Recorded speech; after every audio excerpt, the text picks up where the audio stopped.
First and foremost, I would like to introduce myself. My name is Catherine Robertson, and this speech over the topic of execution is for the informative speech requirement of SPCH 1101, Public Speaking, Fall Semester 2021. Before we go any further, I'd like to address my audience, which is made up of my grandmother, my mama, my dad, my dog Lucy, and my fiance Blake is your cameraman for this evening.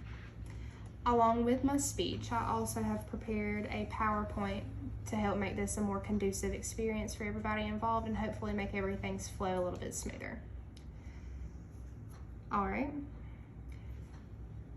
let's get this set and we are good. The entirety of our lives is documented, posted, and readily available to anyone at just the swipe of a finger.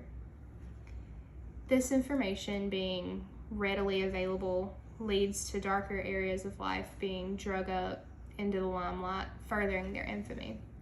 Execution is no different.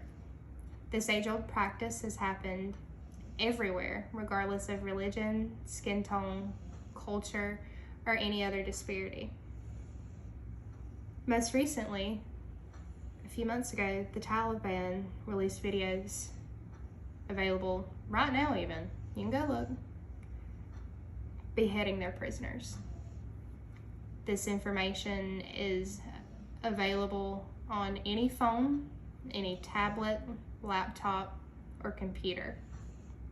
And in order to fix this issue, we must first discuss it and bring awareness to it. In this speech, I will discuss the origins and historical context of this practice, the types of executions, and issues arising from their continuation of this practice. Understanding the historical connotations of a certain practice will let you understand so much more. You gain so much insight by knowing environment, types of people, just little things let you know so much more. In an article published by the Crime Museum, the practice of execution is nearly as old as we are, if not the same age. And as society progressed and forms of writing were developed, execution, which had been laid out in laws that had been passed down orally and from person to person, have now reached a different level of legitimacy due to being written down. An excerpt from this article, which I'm going to read to you briefly, states one of the earliest written documents supporting the death penalty was the Code of Hammurabi, which was written on stone tablets around 1760 BC and contained nearly 282 laws collected by the Babylonian king Hammurabi, including the famous theory, an eye for an eye. The Torah and Bible themselves also include public and capital punishment. The Bible itself has 36 instances of acts where capital punishment is the prescribed response. Every single civilization that has followed after Babylon has written capital punishment into their law codes. And if you direct your attention to this photo here in the presentation, it is actually one of the surviving remnants of Hammurabi's code. These tablets here were written in cuneiform in the early 1770 BC. That's before Christ. Thousands of years before Christ existed, this writing was developed. And not only was it one of the first written law tablets, it's one of the first instances of human writing being recorded ever, which is quite fascinating to me personally. All right. Next, there are many types of executions, most notably capital punishment, but also assassinations for both political and criminal reasons. Some forms of capital punishment, such as hangings, beheadings, stonings, and others were all carried out under the gaze of the public. One of the most notable instances of public execution was that of Marie Antoinette, Queen of France during the French Revolution. And with the death of any monarch, mementos will be created. The English are very notable for doing this, such as teacups, spoons, and other items commonly seen. Queen Victoria's death was actually one of the proprietors and stuff like this. But back to the topic. Marie's death was no different. Mementos were made, and one of them was actually a postcard engraved from the actual scene surrounding her death in October of 1793. 3 artists came together to publish this piece, and it is one of the most well-kept visuals of a public execution in that century, because in that time there weren't cameras, there were paintings, there were wood cuttings,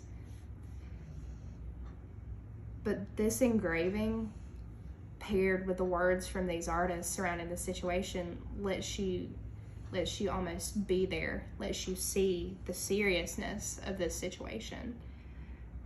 I'll actually read the description to you here. This postcard in English and French does show the broader scene at the execution of the Queen. Before the guillotine stands Marie Antoinette with Sanson, the same executioner who had dispatched her husband 10 months before. Surrounded by soldiers and tens of thousands of onlookers, she awaits the moment of death. The execution, like that of her husband, took place at the Place de Révolution that had recently been renamed from the Place de Louis. The French Revolution was one of the bloodiest times in human history. They took their inspiration from the most recent American Revolution and sought to seek change. There is an agenda behind this execution which marks it as political. The people of France were suffering, their leaders were not helping them. They sought to eliminate the issue that was the monarchs and the upper class, who were doing nothing to alleviate the suffering of the poor French citizens.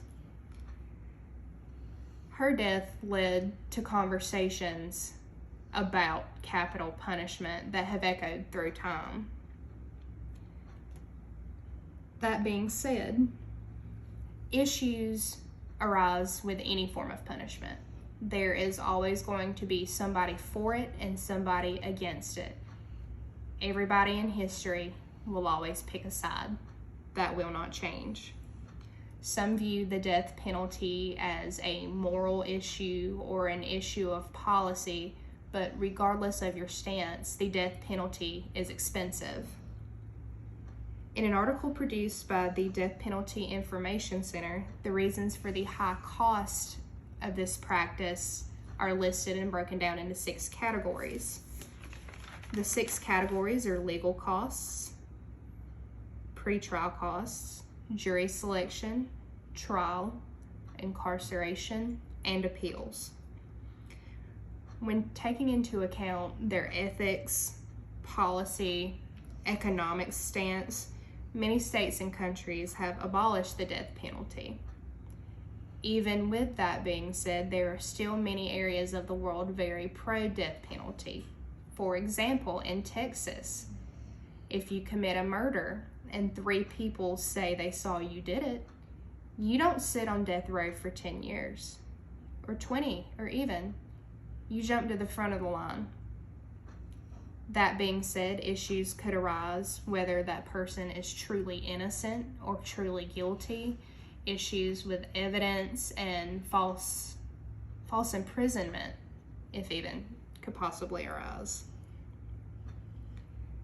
There are a plethora of conversations you could have about the issues or pros of the death penalty.